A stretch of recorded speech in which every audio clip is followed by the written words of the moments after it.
Even if you want to go out of your tent just to use the washroom, you need to wear your entire 3-layer boots because otherwise there's a high chance that you're going to slip and just fall down the entire slope.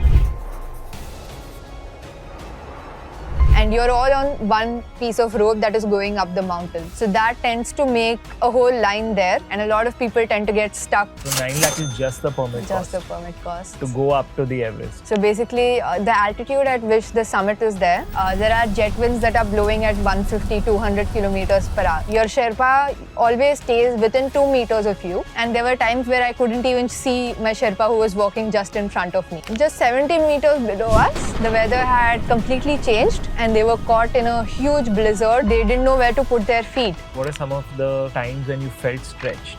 It's definitely not easy. There are a lot of difficult things, you know.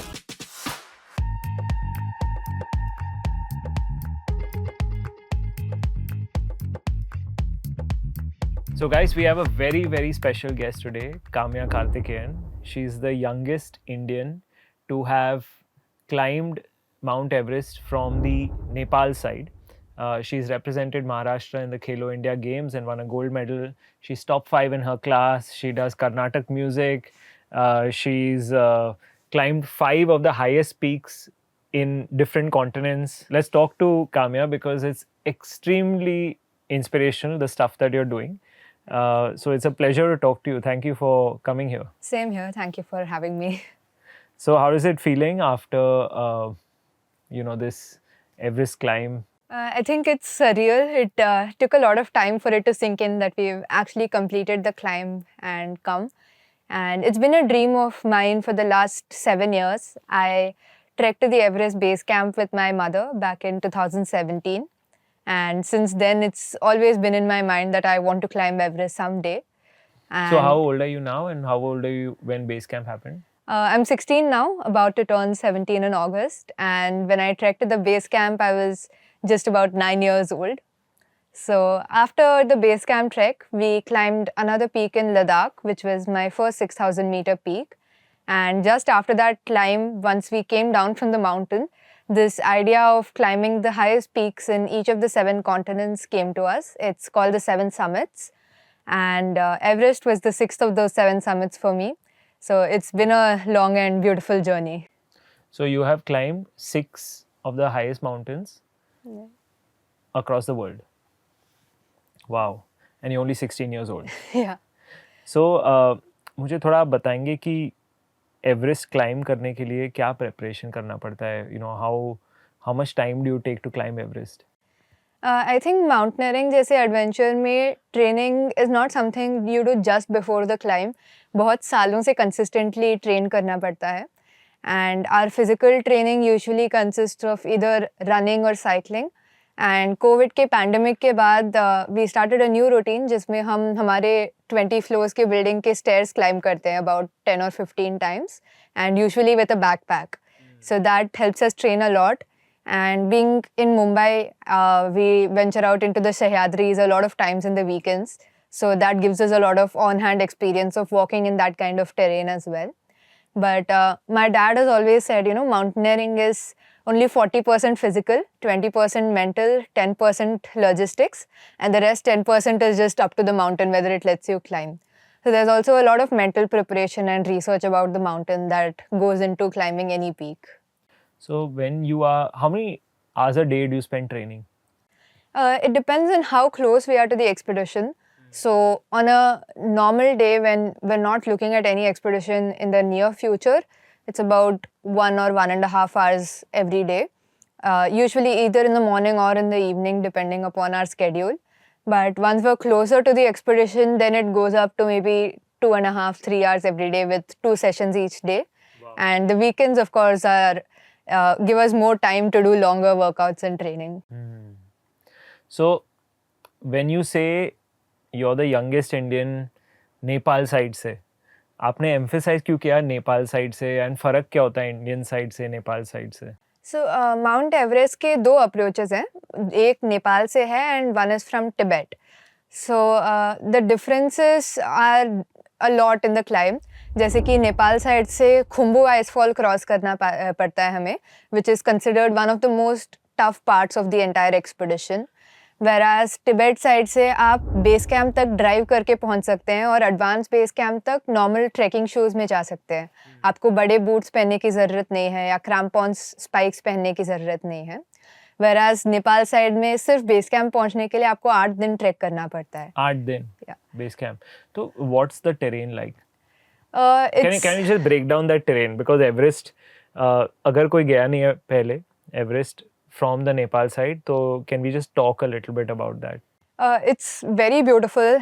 The first 8 days of trek, you're walking most of the time along a river called the Doodh Koshi, which originates from Everest and flows down the valley. And a lot of times you have these hanging bridges that are connecting the valley from one hill to the other side. It's a very scenic, very beautiful trek. And if you go towards the end of May, then you find rhododendrons blooming throughout the trek. What do you find? Rhododendrons, they are this beautiful flower in various shades from dark pink to white, yellow, purple. And they bloom, they're endemic to the Himalayas of India and Nepal. So they bloom throughout the entire trek and it's really scenic. Once you get to base camp, it gets a little more monochromatic because after that all you're seeing is white and brown of the snow and rocks. So from base camp, we have 4 camps up. एक second. We'll touch on that. 4 camps up. That's very interesting. 8 दिन लगते हैं सिर्फ base camp पहुंचने के लिए. So what's happening? And you're saying that from the India side, you can just drive to the base camp, right? So do you arrive at the same place? Whether you, Tibet side, not India side.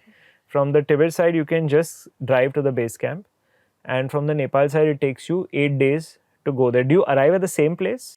No, so that is one of the very special things about Everest because a lot of other climbs with multiple routes, they end up meeting at some particular camp. But on Everest, the only point where the 2 routes meet is at the summit. So the summit is like a ridge and there is a rope that goes up from the Nepal side and you stand on the summit and the exact opposite side is the route from the Tibet side. So there is no meeting place anywhere before that on the climb. So from the Tibet side to the summit is how many days? It depends on when China gives permissions because there's a lot of issues every single year. Like we were on the mountain in Nepal on 6th of April this year. And from then we had to wait and finally summited on 20th of May. So there's a lot of acclimatization and trekking up to high altitude to get our body used to it that happens during those almost 50 or 55 days. And unfortunately, for the last few years, Indian climbers have not been getting permission to climb from the Tibet side of the mountain. But from the Nepal side, you need to get a permit from the Nepal government. And being Everest, it is one of the most expensive climbing permits out there. So I think how much is it per it's person? about $11,000 per climber. Okay, so that's in rupees about? I wouldn't be sure. I think about 9 lakhs almost. Yeah. So 9 lakh is just the permit cost? Just the permit cost. To go up to the Everest. तो 9 लाख रुपए लगते हैं permission पाने के लिए एक life threatening expedition करने के लिए और आप रहते कहाँ हो फिर on the because 8 days that means you're how is the living condition like? Everest Base Camp trek is actually a very luxurious trek I would say compared to other treks out there because आप जहाँ भी जा रहे हो हर दिन you're staying at a village. The entire region is covered with villages. So they have tea houses and lodges where you're staying throughout the trek. So Everest Base Camp trek पे आप कहीं भी tents में नहीं रह रहे हो. So that is only at base camp and above. So towards the base camp you're staying in villages. Right. But after base camp? After base camp it is all in tents. Base camp again because we're staying there for 2 months वो almost घर जैसा बन जाता है हमारे लिए. So a lot of companies offer single tents for every climber. And then once you go up, the number of people in each tent keeps increasing because it takes more logistics to shift the tents higher up in the mountain. Correct. So, just come back to this part which you spoke about, which is that it takes time for the permit to come. So how many days were you at base camp this time? So we spend most of our time at base camp because once we reached the base camp, we reached on the 13th of April this year. Then we have something called the acclimatization phase, which lasts almost a month. So you have to do it irrespective. Yeah. So basically, even with the supplemental oxygen that we use at high altitude, climbers need to make their body comfortable at least 7,000 meters of altitude. So आप base camp से धीरे धीरे acclimatization climbs पे जाते हैं, and हमारे mountaineering में एक rule है which we say climb high and sleep low. So we climb to a higher altitude and then come a little bit lower and sleep there. So the body gets used to those heights as and when we go there. Right. So from base camp, first we climbed a peak called Mount Labuche, which is in the same region, and that is about 6,119 meters. So then the body was used to that altitude. Then we came back, we had some technical training at the base camp with rappelling and jumaring. And one of the most interesting factors... Was jumaring? Jumaring is how we climb up really steep slopes in the mountain. Okay. So we have a device called a jumar, which once you put it on the rope, it can only move in one direction. So you push it up the rope and then it doesn't come down. So it's holding you onto the rope. So you can conserve a lot of energy climbing with that. So once we've practiced that, and one of the most important things we practice at base camp is ladder crossing, because the Khumbu icefall is basically formed because all the snow from the Everest massif collects in this bowl kind of terrain called the Western Kum, and then it's flowing down the mountain and it's constantly turning and breaking. So a huge section of the icefall is also called the popcorn field, because it's just huge chunks of ice, and sometimes they're as tall as 2-story buildings. The ice blocks. Yeah. And once the sun comes out, if it starts melting at the bottom, then they can just collapse at any given moment. So there are a lot of crevasses, which are the deep cracks in the ice, which can go up to even 50 meters. So there is a group of Sherpas or guides in Nepal who are called the icefall doctors. So they're literally fixing the route along the entire icefall. And every time the icefall is moving, because it's constantly moving down the mountain, so every time something breaks or there is a change to the route, they immediately go and fix that. So a lot of times across these crevasses, we have ladders that we have to cross. So that is something that is not done in a lot of other climbs. So we needed to practice that as well. तो वो complete करने के बाद हम अपने second rotation पे गए. We call all of these acclimatizations as rotations because we go up and come down. So second rotation में हम खुम्बू आइसफॉल का almost 40% कवर करके उसी दिन बेस कैंप वापस आते हैं. So it's not majorly for acclimatization. A lot of climbers have a lot of fear surrounding the icefall, and what if I get buried under the falling seracs, as these towers are called. I think we'd done a lot of research and we were mentally very prepared to face it. So that definitely helped. A lot of people find it scary. I think for me it was just very majestic and very serene. So once we do that half Khumbu rotation, then that slight nervousness that is there regarding the icefall also goes away, because after that we cover it almost 4 times in the entire climb. So we come back to base camp, have some more rest, and then we go for our last third rotation, wherein we cross the entire icefall and go to camp 1 on the first day. So that's this whole 3 rotations over a period of how many days? Over a period of a month. Yeah, so that's 3. So is there that, when you say 3 rotations, so what I'm wondering is it's a month, but you're saying only 3 rotations. Right. So what do you do for the rest of the month? The half Khumbu rotation is the only one that takes 1 day. Other than that, the rotations last many days. Like the peak that we climbed, that took us about 5 or 6 days from base camp back to base camp. And then the third rotation that we do, we go to camp 1 on the first day. Then we go to camp 2. We have a rest day at camp 2. And then we go slightly towards camp 3. We hit a long slope, which is a very technical slope called the Lhotse face. Climb about 100 meters of altitude on that, and then come back to camp 2. And then the next day we come back to base camp. So this entire thing is the third rotation. Okay.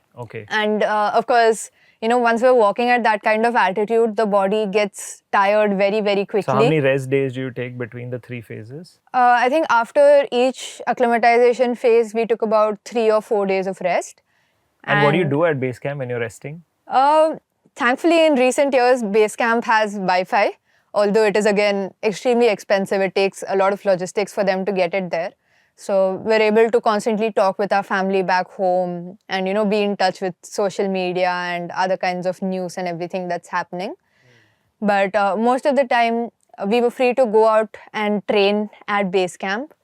And your bodies are so tired that you just want to sleep as much and rest as much as you can. After the third rotation that we do, we are just waiting for the weather window to open on Everest. So basically, the altitude at which the summit is there are jet winds that are blowing at 150, 200 kilometers per hour. At the summit? At the summit height. Wow. So it's not possible for humans to climb on whichever day that they want.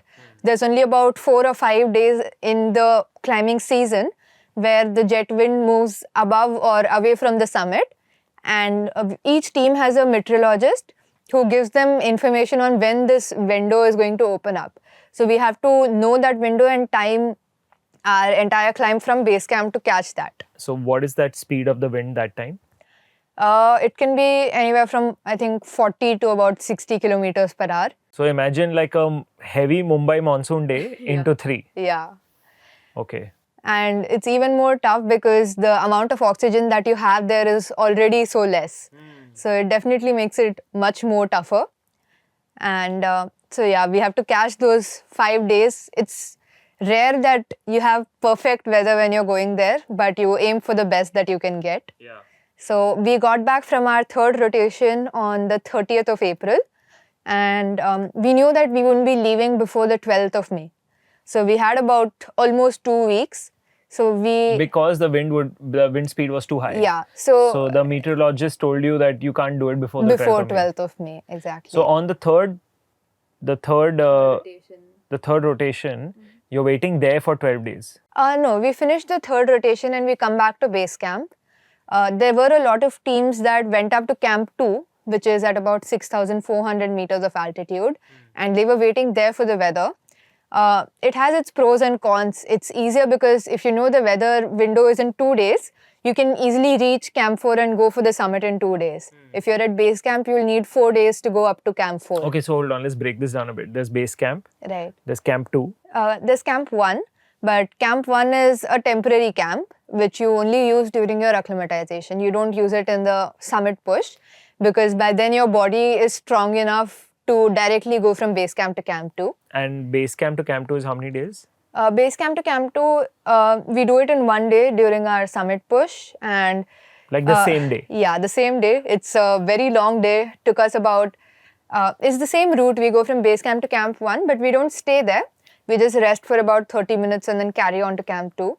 So base camp to Camp 1 took us about 8 hours. And then from Camp 1 to Camp 2 took us about another 4.5 hours. Okay, wow. So that was one long day of 12.5 hours of trekking. Yeah, easily. And then you stay at Camp 2? For a day, yes. For a day? Right. That's all tents? That is all tents. And then from Camp 2? To Camp 2, we go to Camp 3. So Camp 3 is at almost 7,000 meters. So Camp 3, like I said, is in the middle of the Lhotse phase. And the Lhotse phase itself is at an incline of almost 65 to 70 degrees. So what our Sherpas do is they basically cut out flat spaces on the wall and they put our tents there. How does that happen? So it's completely ice. So they use their shovels. They cut into the ice and make a flat. They cut into the ice and make a small flat space. So it's very precarious. Even if you want to go out of your tent just to use the washroom, you need to wear your entire 3-layer boots because otherwise there's a high chance that you're going to slip and just fall down the entire slope. So they make just enough space for your tents to come. And that's why it's a camp that extends vertically a lot. So it goes from about 6,900 meters in altitude to 7,100 meters. So it's vertically a long camp that way. So we go to Camp 3. That took us about 3.5 hours. I was, I think, the third or fourth person in our team to reach. And what happens on any of these steep inclines on Everest is that a lot of climbers get tired. And because it is such a precarious place, you can't really overtake them. And you're all on one piece of rope that is going up the mountain. So that tends to make a whole line there. And a lot of people tend to get stuck. Those are the images we've seen of lines of people. So my dad got that's stuck Camp in one 3. of those lines. The picture that you would have seen, which became viral on social media a few years back, that is on the summit climb from Camp 4 to the summit. So Camp 4 is the final camp that you have where you're staying for a night. So we were here on this place where the Sherpas carve it out. That's Camp 3. That is Camp 3. And then Camp 3, so from Camp 2 to Camp 3, you said takes how many hours? 3.5. 3.5. And then Camp 3 to Camp 4? Camp 3 to Camp 4 ideally takes, the cutoff is usually at 8 hours, because once you leave from Camp 2, you start using your oxygen cylinders, because it gives you much more energy. You don't necessarily need it till you reach Camp 3, but it conserves a lot more of your energy, so it's recommended to use it from Camp 2. So once you have your oxygen cylinders on your back, you have a very strict deadline, because at some point the oxygen in the cylinder is going to run out. So our cutoff usually for reaching Camp 4 is 8 hours. But like I was saying, we had blizzard-like conditions and there was a whiteout. Your Sherpa always stays within 2 meters of you. And there were times where I couldn't even see my Sherpa who was walking just in front of me. So that was again a very hard day. But my Sherpa was very strong. I think all Sherpas there are saviors on the mountain. So a lot of times wherever he could find the space, he would take off both of our carabiners off of the rope. He would anchor me to himself. And because he was confident that he could walk there without falling, he would slightly overtake about 4 or 5 climbers at a time. So I was the first person from my team. And I think overall in all of the teams that were there, I was about the second or third person to reach Camp 4. It took me about 8.5 hours. And the next person to come came an hour after me. Okay. And even though the weather was bad, it was a really, really tough day. It worked out well for us because there was about 250 climbers, I would say, who were going from Camp 3 to Camp 4 on that day. And almost 200 of them turned back and went to Camp 3 because of the weather. And they said they'd come up the next day. So we knew that when we set out on the summit climb, we wouldn't have that much traffic. And usually on Everest, the norm is that you reach Camp 4 at about 1:30 in the afternoon and you rest the evening. And you usually leave for the summit anywhere between 7 p.m. and 9:30 p.m. And you reach the summit around sunrise. So that is usually how the climb goes. But because there were high winds, when 9:30 in the night came, we couldn't get out of our tents. And we said, it's okay, let's wait till 11:30, maybe it'll die down. 11:30 again, the wind was blowing really hard. 1:30 again, it was blowing really hard. And after that, we said, let's sleep now. It won't be possible to go after this. We'll go in the evening again. Because the thing is, we usually have a turnaround point of noon on Everest. Because it takes 3.5, 4 hours to come back. And after 3 p.m. on the mountain, the weather starts packing up. And the snow starts melting and getting slushy. So it takes away a lot of your energy. So they usually say you should get to your camp max by 3 p.m. So we said, इसके बाद तो नहीं होने वाला है, आज के लिए सो जाते हैं. But then 3:30 in the morning, suddenly our Sherpas woke us up and they said the meteorologist has said weather is clear now. It was still windy in the camp, but he said it's clear higher up in the mountain and it's going to be like this throughout the day. So you can leave now and come back at 3. We were not very convinced. So my dad on the radio talked to the owner of our company, who himself is a Sherpa and he was at base camp. So he asked him, is this the right thing to do? Are you sure we're going to make it? And will you let us go in the evening?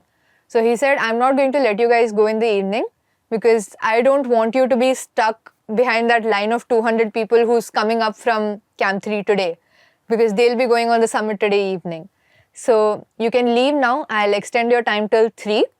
And I'm sure all of you will summit. You're a strong team. So we left, but we were still in two minds because usually लोग रात के 9:30 बजे निकल के almost 6 बजे summit करते हैं. And उनका turnaround is at 12. तो उनको almost 15 घंटे मिलते हैं summit climb के लिए. When you say turnarounds at 12 means?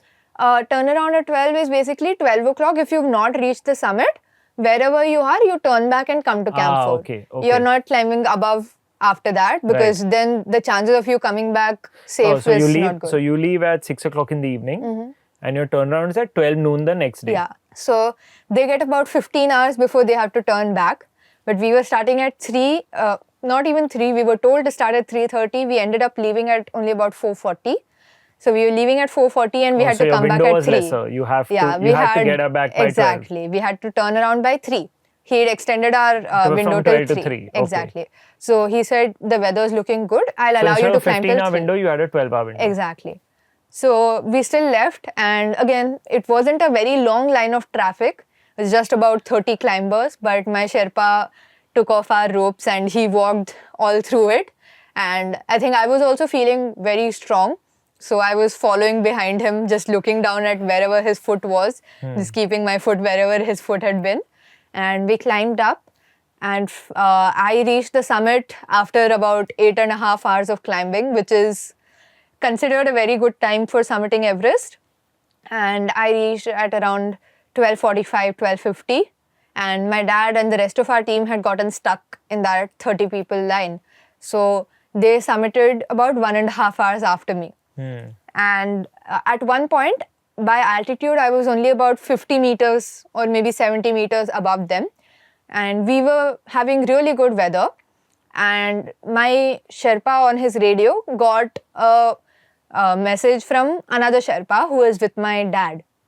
And, he was saying, the weather's really bad here. Are you guys okay?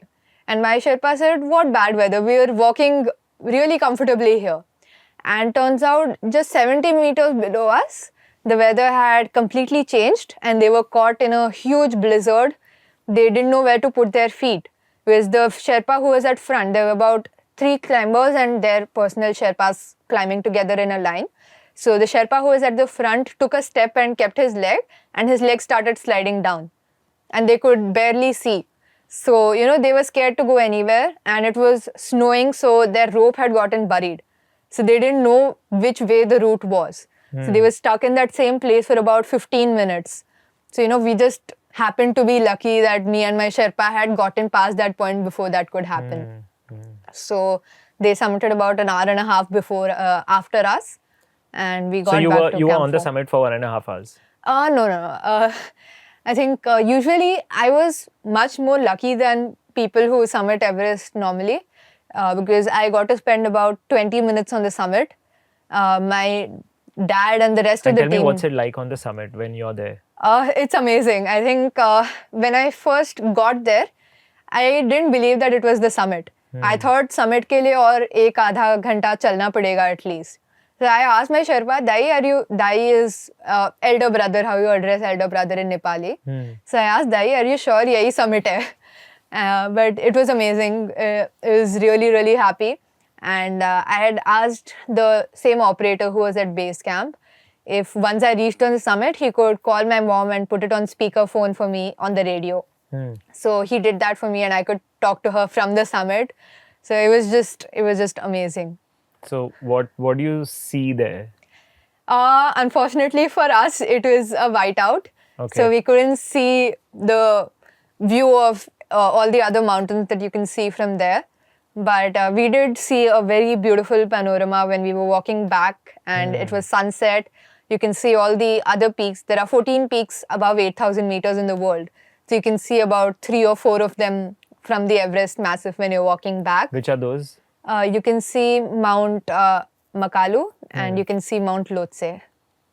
Okay, and they are how far away from Everest? Mount Lhotse is on the same massif actually. Everest and Lhotse, they share the same camps till Camp 3. The approach is the same. And then for Camp 4, on the way from Camp 3 to Everest Camp 4, the Lhotse Camp 4 is about 60% of the way. And from there, the route bifurcates. So their camp is right there. We walk for another 2 hours to reach our Camp 4. Yeah. So they are on the same massif. So they're almost like sister peaks. And the other one? That is very far away.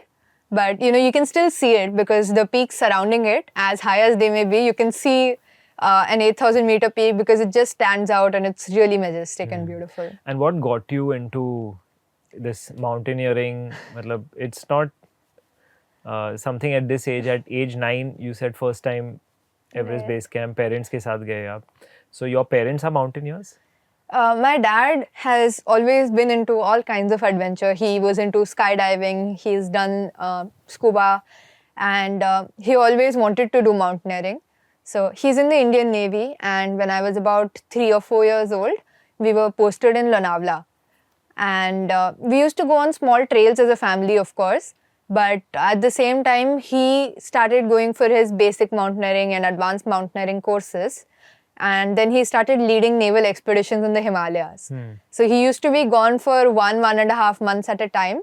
So I used to be very curious and I used to ask Mama ki, what calls Dadu to the mountains? Why does he keep leaving us to go there so many times? So my mom took that initiative and she said, if you want to know, you should find out by doing it yourself. So she took me on my first trek in the Himalayas when I was 7 in Uttarakhand. And we met a lot of people there who were veteran trekkers. And during our introduction, they said things like, the mountains call you. And as a small 7-year-old kid, I found that quite amusing. Ki, how will the mountains call you? But I think after that trek, the same thing started happening to me. We started going out on treks every year during my summer break. And Everest Base Camp happened because my dad was supposed to climb with the naval team in 2017. But there was some last minute issues, so he couldn't go on that expedition. But I had asked him before, Dadu, you're going to climb Everest. What is the last point where I can come and say bye to you? So he said, if you train for it, you can come to the Everest Base Camp.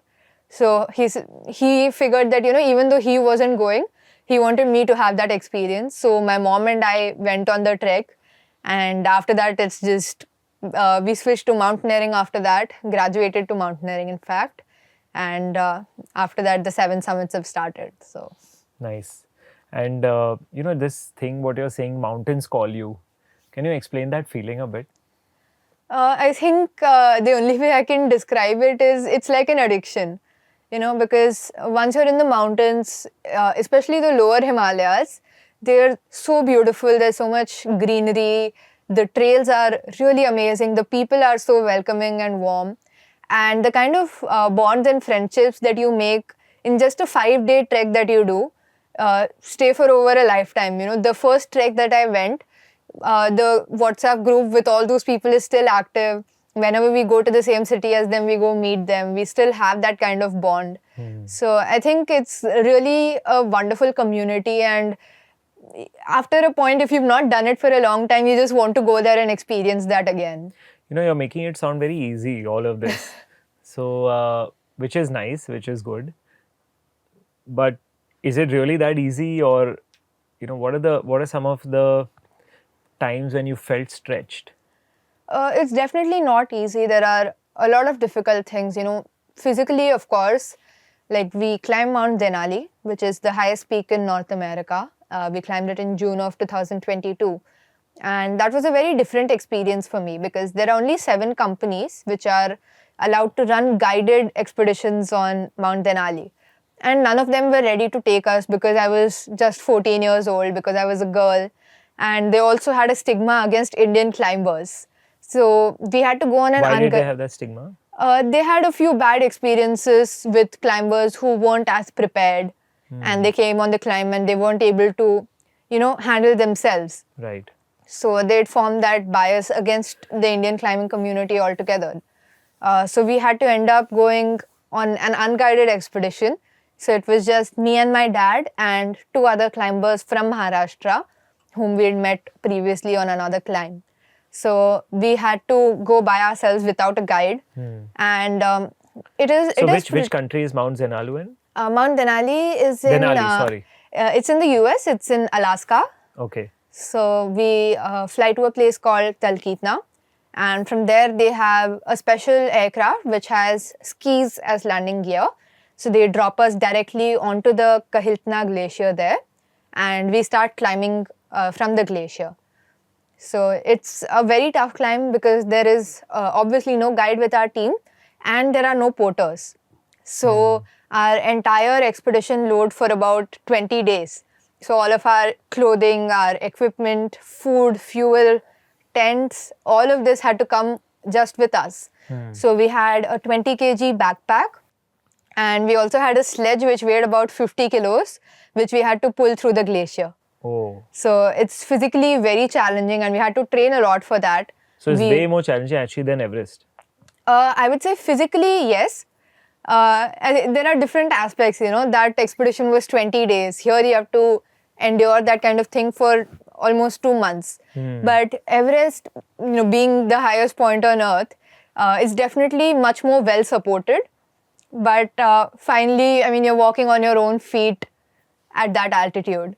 So physically, I think there are comparisons. It's a very close race, I would say. A lot of people who've climbed both say that Denali was much tougher for them, which I can definitely understand. Both of them are very comparable climbs if you go just by the physical effort it takes. But Denali is a lower peak. It's only 6,190 meters. Compared to Everest, it's much lower. So that's like base camp, Everest Base Camp, 6,000. it's like Camp 1. Camp 1, correct. So it is definitely a physically challenging climb. We had to travel to And I guess Gulmarg. also because there's no ecosystem there, right? Like here you have the Sherpas and you have... Exactly. So like Everest Base Camp is the largest base camp in the world. It's about 1.7 kilometers long. So, it's almost like a town there. Sorry, this Everest Base Camp, just coming back before we go to Denali, there's a lot of like discussion also on the amount of pollution and waste at base camp. Did you find it like that? I personally don't think so. Of course, there is a lot of polluting, mainly by the trekking community, because the mountaineers there usually have years of experience in the mountains. The mountains mean a lot to them. So they tend to take better care of it. But trekkers are only coming there for a day. So most of the pollution is by the trekking community, I would say. But in recent years, there's definitely been much more awareness surrounding, how we need to protect our mountains. And there's been a lot of campaigns by the Nepal government, by NGOs in Nepal to clean up the Everest region. So it's definitely gotten much, much cleaner. I think personally, we hardly found any trash along the way. So I think the mountaineering community and the trekking community as a whole has, finally understood that we personally need to take those steps to protect the mountains. Right. So although it is there, it's years of damage. It's not going to go away very quickly. But there are definitely steps being taken to control it now. So back to North America, back to Alaska. And it took us about 2 years of training. We used to go to Gulmarg in Jammu and Kashmir every Jan. So you were about 14 years that time. I was 14. So, we took full benefit of the COVID years. And because school was online, we used to go to Gulmarg in Jammu and Kashmir every January. We stayed there for about a month every year. And the snow conditions in Gulmarg and what we would face in Denali are very similar. So we used to take a sledge and just walk around in different routes all throughout the month. Wow. So I would wake up in the morning, attend 2 classes in the online session, then go out for 3 or 4 hours of training, and come back. And because the classes were recorded, I'd sit in the evening and watch those recordings. So it was definitely hectic, but I think that kind of preparation was needed for Denali, and without that, we would not have been able to do it. So even after the preparation, it was very hard. It requires a lot of discipline. That's like...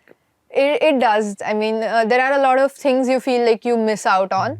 But thankfully, like ever since I was a kid, my parents have helped me form... We have a timetable, an Excel sheet. So we've scheduled time for everything, right from my study time to training and Bharatanatyam classes, spending time with my grandparents when they come visit us, going out with my friends. So, there's been a balance and there's been time scheduled for everything. So, and I've been doing it for so many years that I have that focus and discipline of adhering to that timetable once I've made it. So that definitely makes it much more easier. But of course, there are a lot of times when you feel you're missing out on things. And can I ask you, what do you want to do in life? I think I want to keep... Or have you figured that out yet? Or are you still figuring that out? To some extent. I want to keep mountaineering as a passion, not turn it into my career. I'm a science student in class 12 right now. I'm very interested in physics. So I want to pursue something in the path of engineering. So I think following in my dad's footsteps again, and I have a really good physics teacher who's kept that creativity and curiosity alive in me. So Have you figured definitely what something. in the path of physics? Not very specifically yet. I'm still keeping my options open. And okay, anyway, now you said there's North America, and you said 5 other peaks. So can we talk a little bit about the other peaks? Yeah, sure. And what age were you when you did all the other peaks? Right. So the first that I did was Mount Kilimanjaro in October of 2017. So I had just turned 10, and that was a very beautiful climb. Being a 10-year-old, it was like a fast track geography class for me, because the route that we took was only a 4-day climb. So every day the terrain was changing. The first day we had a rainforest, and then the second day the trees became shrubs. The third day it was just grasslands, and the fourth day, once we were on the summit, we had snow. So it was really interesting. How beautiful, yeah. It was very beautiful. I think that was the climb that kept me hooked on and motivated to do all these other climbs as well. And it was also interesting because Kilimanjaro is a dormant volcano, and it's the world's highest freestanding mountain. So it was a very good experience for me. Then in June of 2018, we climbed Mount Everest. So when you see a dormant volcano, can you see, like, what can you see? We couldn't, I think we might have seen, but being so far back, I really can't recall it that clearly. But it wasn't, you couldn't see the lava. It was just like any other mountain, but you could clearly see the entire rim going in a circle. And then the center is just slightly lower than the rest of the mountain. And again, June 2018, we climbed Mount Elbrus, which is in Russia, and it's the highest peak in Europe. So it's towards the western end of Russia. And that was again... That's how many meters? So Kilimanjaro is how many meters? Kilimanjaro is about 4,800 meters. Okay. Elbrus? Elbrus is slightly higher, 5,400. Okay. And, even before we went on the climb, so at Elbrus, you're 12 years old? Elbrus, I'm still 10 years old. Still 10 years old, okay. So June of 2018. And I was looking to ski down from the summit of Elbrus because I'd learned skiing then. And Elbrus is also a skiing destination for a lot of people in the winters. So we were looking for something called ski touring boots, which basically free your ankles so you're able to climb up wearing those boots and then come down after locking your heel and putting on your skis. But we couldn't find anything of my size in ski boots or in climbing boots. And a lot of shopkeepers used to joke कि इतनी छोटी लड़की को Elbrus चढ़ाने कौन लेके आया है. So finally we had to settle for snowboarding boots. So Kilimanjaro, you went with your dad or mom? With my mom. So the first 3 climbs of my mission, we call it Mission Sahas, was with my mom. Why do you call it Mission Sahas? I think it's a name that just came because it means courage. Yeah. And our logo as well, it shows the 7 highest peaks. And I also want to ski to the North and South poles. So that's called the Explorers Grand Slam, the entire challenge together. So the logo features all of that. And my dad... But why are you doing it? I think it's just an idea that came after we climbed my first 6,000 meter peak in Ladakh, right? So the summit climb on that mountain is really long. It's about 19 hours and there's no advanced base camp. So you go from base camp to 6,000 meters and back to base camp. So I reached back almost an hour before my parents. And by the time they got to base camp, I had already changed. I was sitting in the dining tent, I was eating Maggi and solving Sudoku after walking for 19 hours.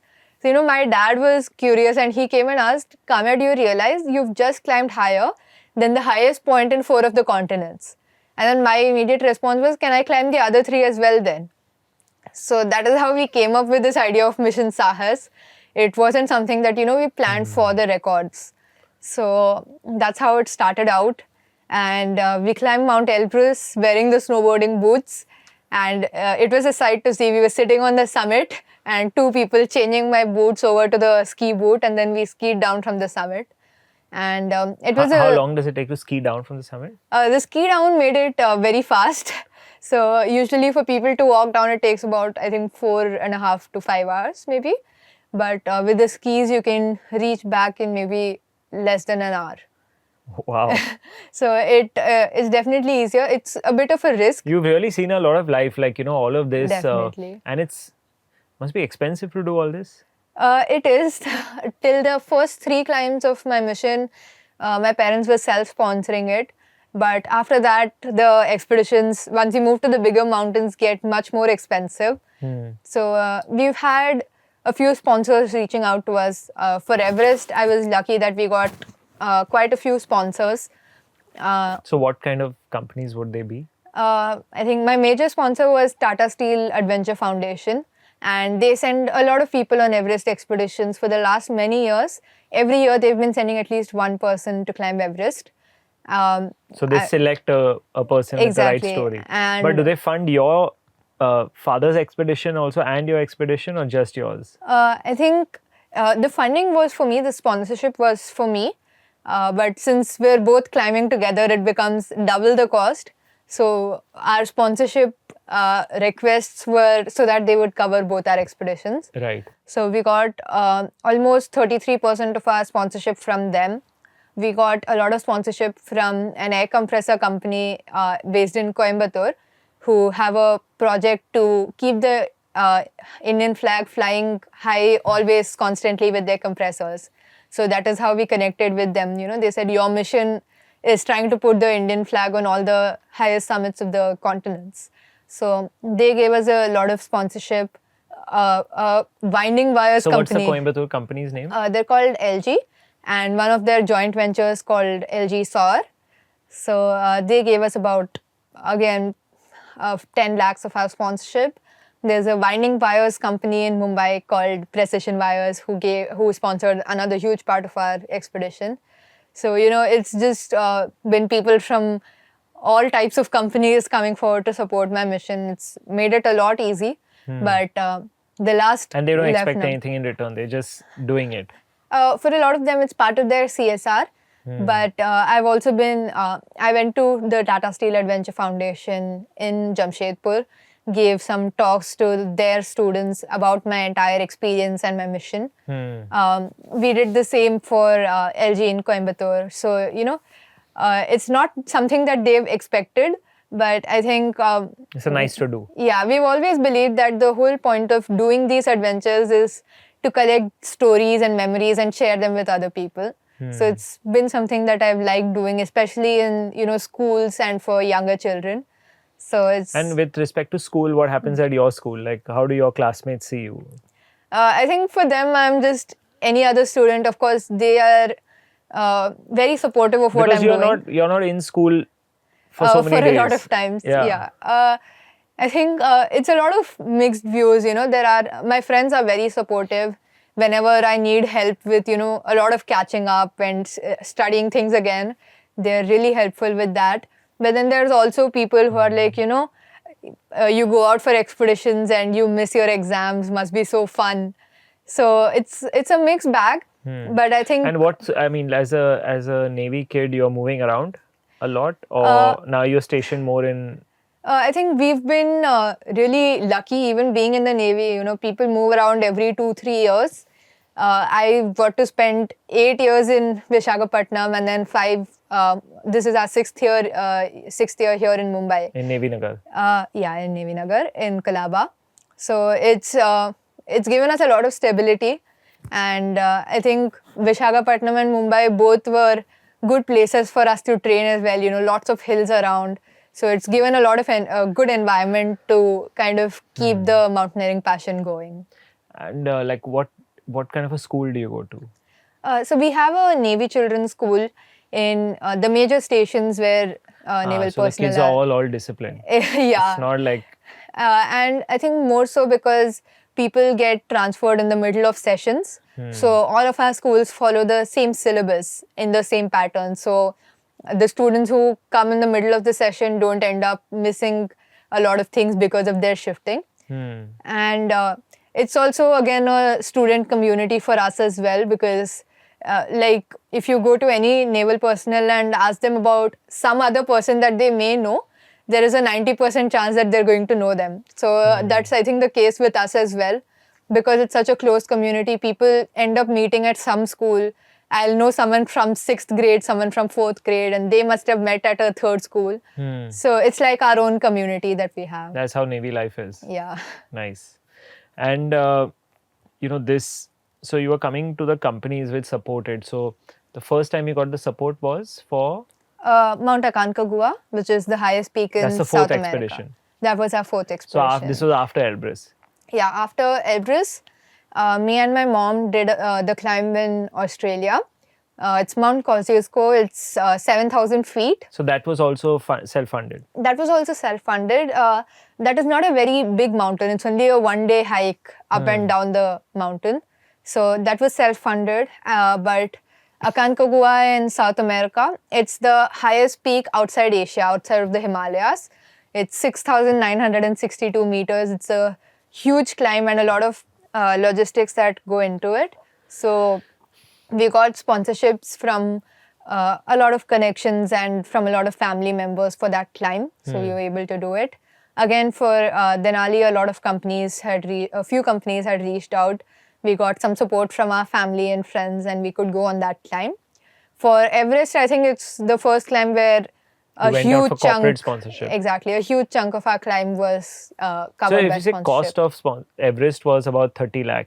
Right. And what about the cost of Denali, and the South American one is? Mount Aconcagua. Aconcagua. So Aconcagua would cost how much? I'm not very sure about Aconcagua, but Denali cost us about 15 lakhs per person. Okay, so another 30 lakh expedition Exactly. there. Okay. And we've been keeping Antarctica as our last climb because, again, it is the most expensive climb. It's about 50 lakhs per person because you have to firstly go to an uninhabited continent like Antarctica and then climb the peak there. So it's a huge logistical undertaking. So we're just looking for sponsorships and financial And when you aid for do that this, now. like, it's a lot of resources for one person. Like some people viewing it may be like, comment तो डाल सकते हैं कि अरे 50 लाख इसमें एक expedition 2 महीने के लिए 50 लाख खर्च करना. That's the kind of saving that some people have over 4-5 years. Right. So why is it important to do, apart from your own calling? Like, what do you think it signifies, or why do you think it's important to do? I think there's a lot of stereotypes even in the mountaineering community, saying such a young person, why are they climbing? A lot of people think the parents are pushing the kid to climb. So, there's a lot of stereotypes. I think still in India, even though we've gotten much better, and not just in India, a lot of people don't want girls to go into sports, or especially a risky adventure like mountaineering where you could lose your life. So, there was, I think, a lot of double thoughts even from my own family when I started out. They were asking my parents, छोटी लड़की है, इसको क्यों इतने dangerous sport में डाल रहे हो? So I think that is the kind of bias that I want to break, saying that, no matter what your age, what gender you are, how tall you are, how short you are, how healthy you are, mountaineering is something that everyone can enjoy, and everyone needs to have that kind of sport or adventure in their life to lead a healthy life, right? And the mountains don't discriminate. The mountains are a place which don't care if you're a youngster or an 85-year-old person, if you're a man or a woman. So when the mountains don't care, I don't think people should have those kind of stereotypes saying a girl shouldn't climb or a man shouldn't climb or someone so young shouldn't climb.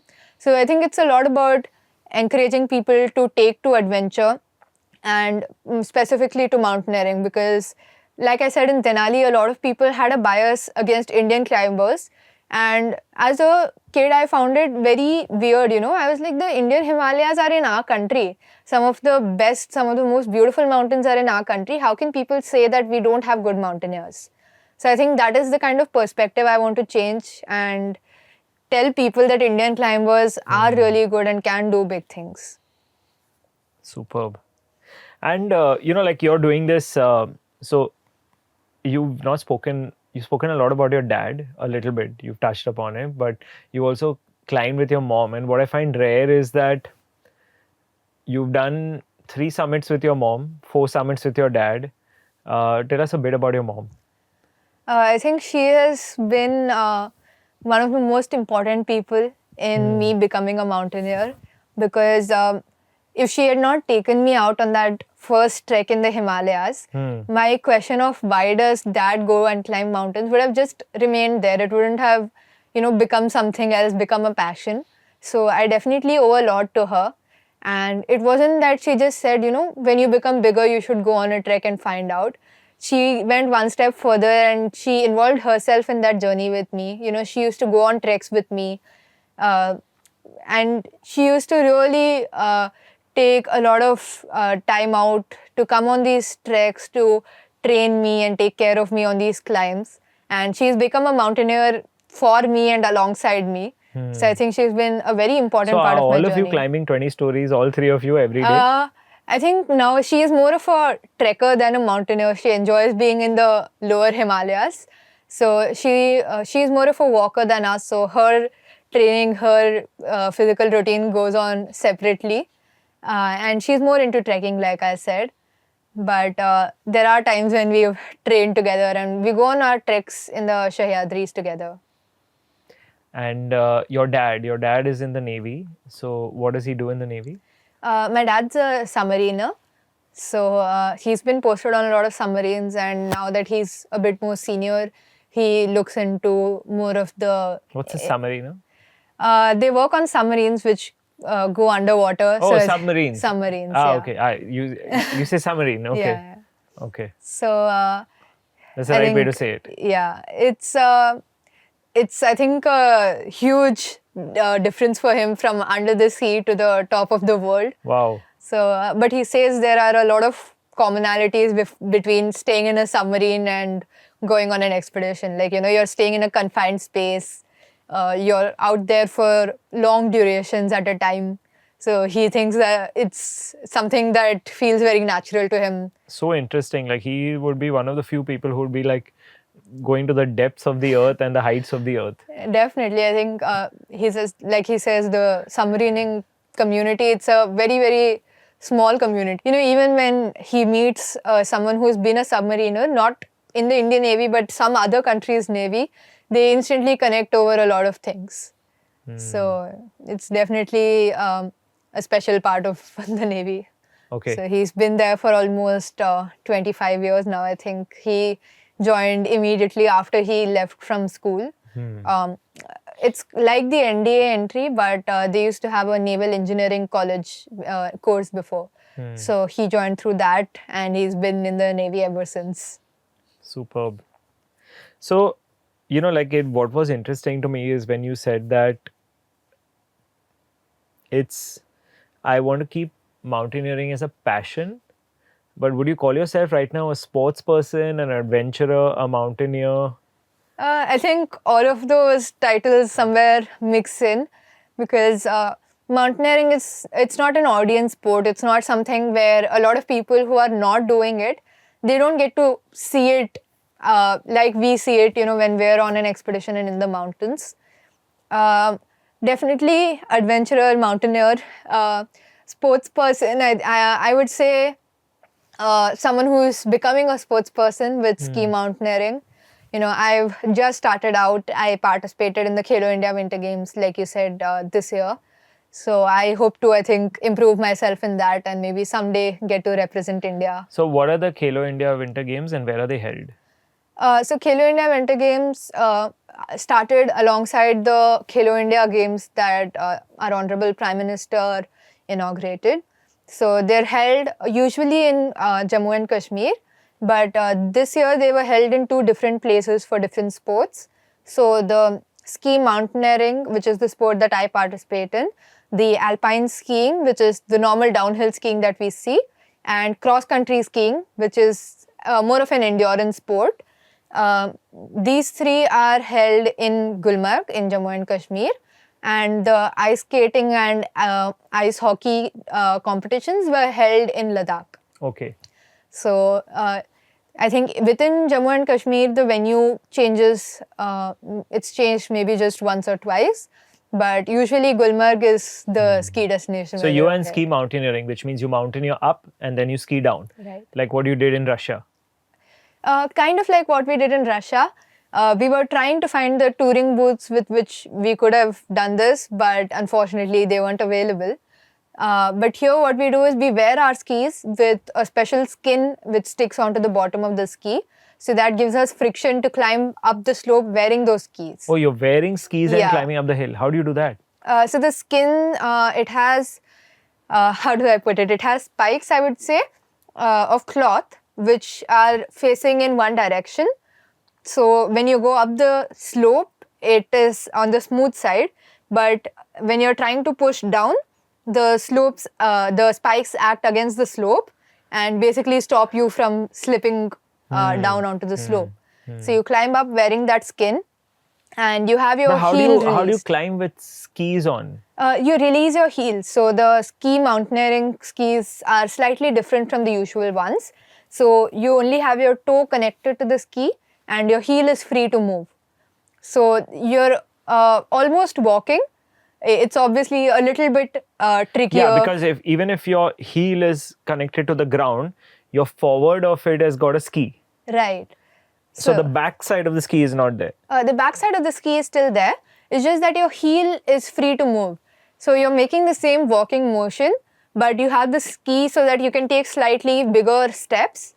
So that definitely helps a bit, but of course the skin sometimes can start slipping a little bit if it's not properly taken care of.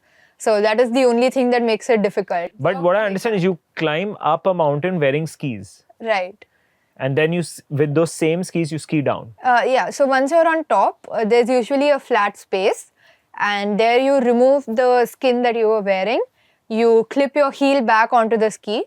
So you clip your boot completely onto the ski so it's you're not going to fall off from the ski and then you ski down. So, and you won the gold. I won the gold in an event called the Vertical, where you only climb up, the skiing down is not there. So I won the gold in that and I won a bronze in an event called Sprint, where you're both climbing up and skiing down. Okay, so that means your climbing up is really your forte, the skiing is not... Yeah, I mean, even with running, I'm a long distance runner. You know, even for our training, we do long distance running. So that has always been my forte. For the past many years, I was doing alpine skiing, which is the coming down. And I found that I didn't really enjoy the speed that comes with it. I am not a person who is very fond of speed. So that's why I made the shift to ski mountaineering and it's been so good so far. So you've spoken about mountaineering, you've spoken about your participation in the Khelo India Games. You're also Bharatnatyam dancer, musician. So tell me a bit about the other sides, the music and the Bharatnatyam. Where are you with that? So I've been doing it for a long time again. At a young age, my dad introduced me to adventure and sports, and my mom introduced me to the fine arts. So I've been learning Bharatanatyam for almost 10 years now. Last year I gave my Madhyama 2 exam, and I was learning What's piano. Madhyama 2 for the viewers? Madhyama 2 is the 4th exam that you give in a series of exams by the Vidyapeeth, who hold these examinations. So how many are there total? There are 2 more examinations to get your final certification. Okay. And I was learning piano for quite a few years when I was in Visakhapatnam, and I've given my grade 5. And although I've stopped learning it now, I still, use it as a way to detox whenever I'm taking a break or whenever I'm feeling stressed.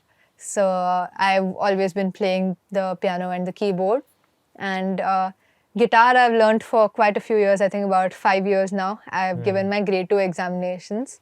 And that again, I'm not learning it for the examinations now. I kind of just use it to play music for myself and, friends whenever they're over and stuff like that. So it definitely gives a lot of balance. It's like a cool down for me whenever a lot of other things are going on. So I love just playing the keyboard for relaxing. And with the Carnatic music?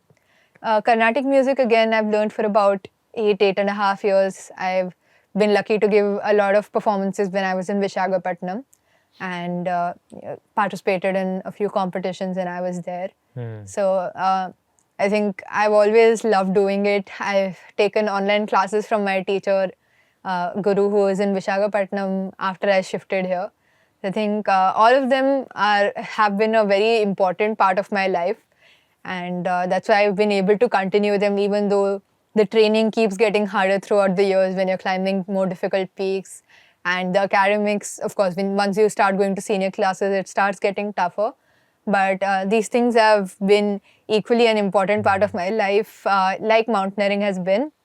So I've been able to, balance all of them together. You know what's fascinating about you, as I hear you speak, is it's very rare to find, and we haven't even touched upon the fact that you're top 5 of your class.